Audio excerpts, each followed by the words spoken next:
Hari ini kita akan bahas tentang anime action lagi. Anime-anime ini memiliki alur cerita yang seru, dengan adegan fight yang tentunya sangat seru juga.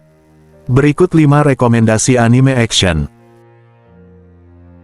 Anime action yang pertama adalah anime Noragami.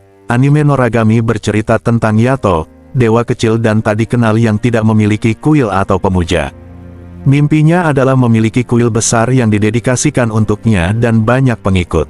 Untuk mencapai hal ini, ia menerima pekerjaan apapun dengan bayaran 5 yen sekitar harga receh, mulai dari membersihkan toilet hingga membantu menemukan hewan peliharaan yang hilang, yang ia umumkan melalui nomor telepon yang ia tulis di dinding-dinding.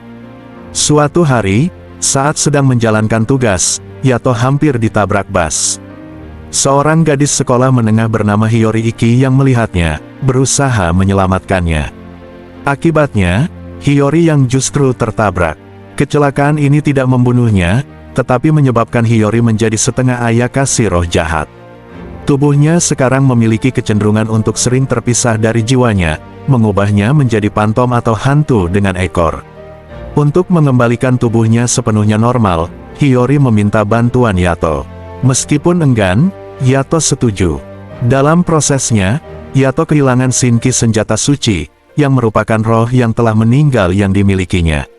Tak lama kemudian, Yato bertemu dengan roh muda bernama Yukin. Yato menjadikannya Shinki barunya, memberinya nama baru, dan menjadikannya pedang suci yang kuat. Anime ini kemudian mengikuti petualangan Yato, Hiyori, dan Yukin saat mereka melawan roh-roh jahat atau ayakasi, berinteraksi dengan dewa-dewa dan Shinki lain seperti Dewi Perang Bishamon, dan mencoba membantu Yato mencapai tujuannya, sambil juga mengungkap masa lalu kelam Yato sebagai dewa bencana yang ditakuti. Inti ceritanya adalah tentang persahabatan, identitas diri, dan perjuangan seorang dewa yang ingin mengubah takdir dan citranya. Anime selanjutnya yaitu anime Owari no Seraph. Anime ini berlatar di dunia pasca apokaliptik di mana virus misterius muncul dan membunuh hampir semua orang dewasa, hanya menyisakan anak-anak di bawah usia 13 tahun yang tidak tersentuh. Di tengah kekacauan ini, para vampir muncul dari bawah tanah dan mengambil alih dunia. Mereka menawan anak-anak yang tersisa dan membawa mereka ke kota bawah tanah untuk digunakan sebagai ternak atau sumber darah. Protagonis anime ini adalah Yuichiro Hyakuya, salah satu anak yatim piatu yang ditawan dan diperbudak di kota vampir, bersama dengan sahabatnya, Mikaela Hyakuya, dan keluarga dari panti asuhan Hyakuya. Ketika Yuichiro berusia 12 tahun, Mikaela membuat rencana pelarian yang berisiko. Namun, rencana tersebut digagalkan oleh vampir bangsawan Ferit Batori, yang mengakibatkan pembantaian seluruh keluarga panti asuhan mereka. Hanya Yuichiro yang berhasil melarikan diri, didorong oleh pengorbanan Mikaela. Yuichiro kemudian diselamatkan oleh Moon Demon Company atau pasukan iblis bulan, unit pembasmi vampir elit dari Japanese Imperial Demon Army atau Angkatan Darat Iblis Kekaisaran Jepang. 4 tahun kemudian, Yuichiro telah mendedikasikan hidupnya untuk bergabung dengan Moon Demon Company. Ia didorong oleh satu tujuan utama membalaskan dendam kematian keluarganya dengan membunuh setiap vampir di dunia. Ia harus belajar menggunakan senjata iblis terkutuk atau Curse Gear untuk bertarung melawan makhluk kuat ini. Namun, di tengah perjuangannya, Yuichiro akan menghadapi kenyataan pahit Mikaela ternyata selamat, tetapi telah diubah menjadi vampir oleh vampir ratu, Kru Tepes. Anime ini kemudian berfokus pada konflik yang meningkat antara manusia dan vampir, upaya Yuichiro untuk melindungi orang-orang barunya sambil mencari cara untuk menyelamatkan Mikaela, dan pengungkapan rahasia gelap di balik virus, vampir, dan proyek misterius yang dikenal sebagai Seraph of the End. Anime action selanjutnya yaitu anime Majo to Yaju. Majo to Yaju adalah seri fantasi gelap yang berlatar di dunia yang dipenuhi sihir dan bahaya. Kisah ini berpusat pada sepasang protagonis yang unik dan misterius yaitu Gido. Ia adalah seorang gadis muda yang ganas, memiliki mata seperti binatang buas, dan taring tajam. Dia menyimpan rahasia gelap, dia berada di bawah kutukan yang dilemparkan oleh seorang penyihir.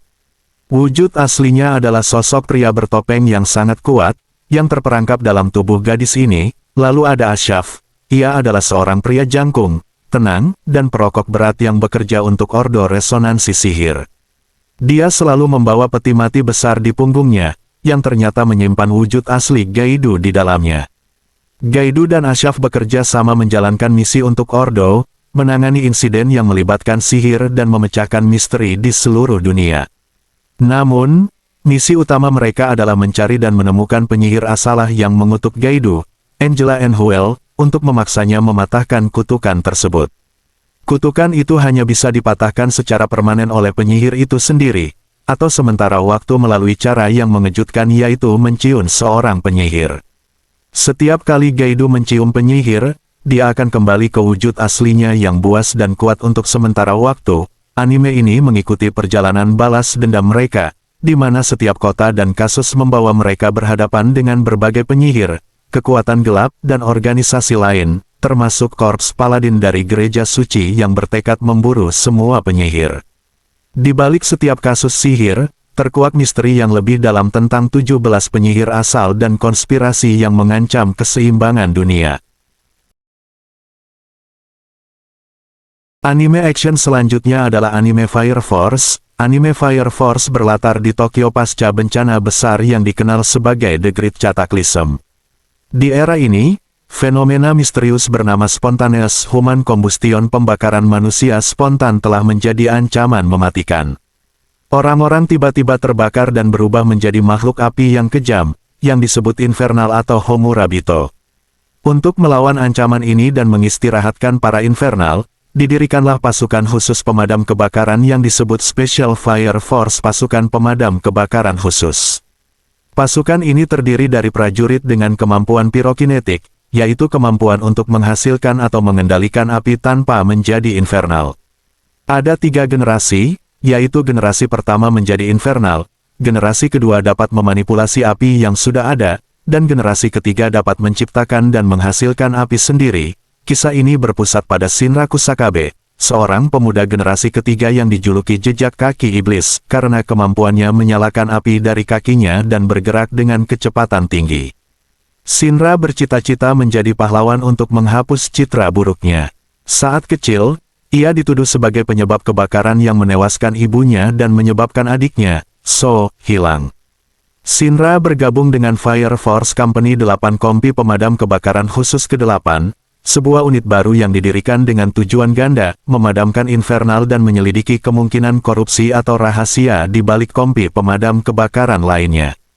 Seiring berjalannya waktu, misi Kompi 8 untuk mengistirahatkan infernal berubah menjadi perburuan konspirasi yang jauh lebih besar.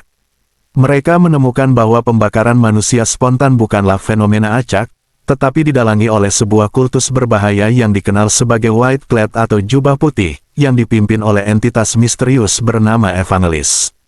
Motivasi kultus tersebut adalah untuk mengumpulkan individu dengan kemampuan api khusus yang disebut Adolabers yang dimiliki oleh Shinra dan So, dengan tujuan untuk mengulang kembali bencana besar dan membakar ulang seluruh dunia. Shinra harus menghadapi musuh-musuh kuat, mengungkap kebenaran mengerikan tentang masa lalunya, dan menemukan cara untuk menyelamatkan adiknya yang telah direkrut oleh Evangelis.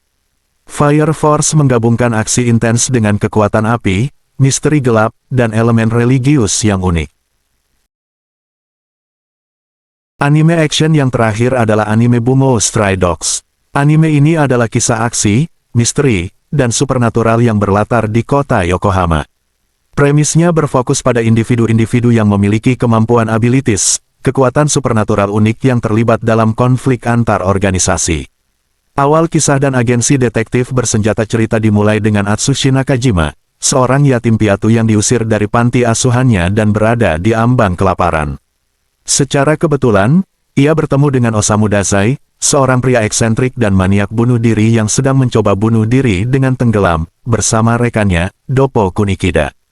Pertemuan ini mengungkapkan bahwa Atsushi adalah pengguna kemampuan yang tanpa sadar dapat berubah menjadi harimau putih buas. Kemampuan inilah yang menjadi alasan ia diusir dari panti asuhan. Dazai kemudian merekrutnya ke Armed Detective Agency atau agensi detektif bersenjata, sebuah organisasi pengguna kemampuan yang menangani kasus-kasus yang terlalu berbahaya untuk ditangani oleh pihak berwajib. Inti dari anime ini adalah persaingan sengit antara agensi detektif bersenjata dan port mafia, sindikat kejahatan bawah tanah Yokohama yang kuat, yang juga diisi oleh pengguna kemampuan. Osamu Dazai memiliki hubungan masa lalu yang sangat gelap dengan Port Mafia, menjadikannya salah satu titik fokus konflik. Seiring berjalannya cerita, ancaman internasional yang jauh lebih besar muncul, seperti organisasi asing bernama The Guild dan kelompok teroris yang dipimpin oleh Fyodor Dostoevsky. Semua pihak ini terlibat dalam perebutan artefak legendaris bernama The Book, yang konon mampu mengubah realitas. Anime ini menggabungkan aksi, misteri, humor gelap, dan eksplorasi mendalam tentang trauma, penebusan, dan pencarian jati diri.